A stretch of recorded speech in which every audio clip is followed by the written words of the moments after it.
Hello नमस्ते प्रणाम भोजपुरिया जहान। और अभी एक से एक बढ़ के सुपरस्टार खेसारी लाल यादव जी का गाना आ रहा है और इंतजार का घड़ी अब खत्म हो चुका है। फिर से एक नया धमाका लेके उपस्थित है। और देखिए ये अभी गाना रिलीज हुआ है खेसारी लाल यादव जी का, जिस गाना का नाम है दिल टूटल होई। अभी इसका टीजर अभी लॉन्च कर दिया गया है boss music Bhojpuri YouTube channel से। तो आप लोग जाके ज्यादा से ज्यादा प्यार और दुलार दीजिए इस टीजर को, और गाना आएगा वो भी मैं अपडेट करूंगा।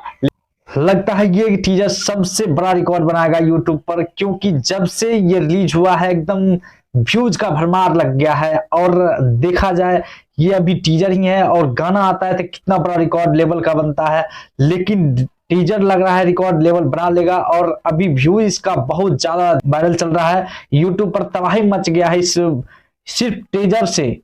खेसारी लाल यादव सुपरस्टार भोजपुरी के अपने गाना के लेकर के बहुत ही चर्चे में रहते हैं। एक से एक गाना लेकर आ रहे हैं। अभी रिलीज हुआ है दिल टूटल होई। ये बड़ा ही मजेदार और सैड सॉन्ग, दिल को छू जाने वाली ये गाना हमको लग रहा है। और देखिए ये गाना में क्या क्या विचार दर्शाया गया है। तो चलिए, जय हो भोजपुरिया समाज, जय हो।